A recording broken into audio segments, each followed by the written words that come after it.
Hello everyone, নতুন একটি ভিডিওতে সবাইকে স্বাগত জানাই।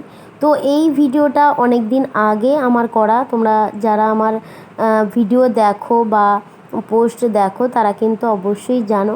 আমি কয়েকদিন না, বেশ কয়েকদিন আগে তো আমি দক্ষিণেশ্বর মন্দির গিয়েছিলাম। আমার দাদার ছেলের জন্মদিন ছিল, তো ওই জন্মদিন উপলক্ষে ঠাকুরের কাছে পুজো দেওয়ার জন্যই গিয়েছিলাম। তো দাদা ডাকছিল আমাদেরকে, তাই ঋদ্ধিসের পাপা ঋদ্ধিসকে নিয়ে আমরা সবাই মিলে গিয়েছিলাম। তো ভাবলাম একটু পুজো দিয়ে আসি মায়ের কাছে গিয়ে। তো এমনই কপাল, মা আমাদের সাথে সাথ দিল না। তো দেখো, দক্ষিণেশ্বরে মায়ের কাছে পুজো দিয়ে সবাই মিলে দুপুরে খাওয়া দাওয়া করছি। তো আমি এই ভিডিওটা শ্যুট করে তখনই রেখেছিলাম যে জানি তোমাদের পরে পরে শেয়ার করব, কিন্তু সেটা না আর শেয়ার করা হয়ে ওঠেনি। ওই যে বললাম, মা আমাদের সঙ্গে থাকেনি।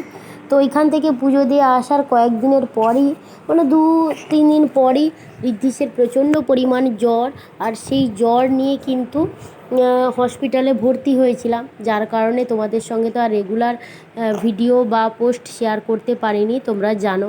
তো তো দেখো এই ভিডিওতে তোমাদেরকে দেখাচ্ছি। তো দক্ষিণেশ্বর মায়ের কাছে পুজো দিয়ে চলে এসেছিলাম আদ্যাপীঠ মন্দিরে, কিন্তু এখানে এসেও একটু কপালটা খারাপ হলো।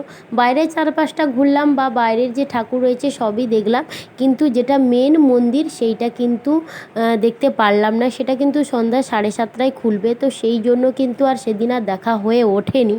যে দেখো মন্দিরটা এইটা, তো এইটা 7:30টায় তো থাকা সম্ভব নয়। তো সেই কারণে সবাই কিন্তু আমরা বাড়ি চলে এসেছিলাম। আসলে হয়েছে কি, যে দক্ষিণেশ্বর মন্দির সকাল থেকে দুপুর টাইম, ওই কটা আমার মনে নেই। তো ওইখানে যে টাইমে খোলা থাকে এইখানেও সেই টাইমে খোলা থাকে, তো সেই কারণে ওইখানে আমরা দেখতে পেয়েছি। তো ওইখান থেকে এখানে আসার পর আর দেখতে পাইনি, যেহেতু এখানে প্রথমবার এসেছি তাই জন্য আমরা কিন্তু টাইমটা জানি না।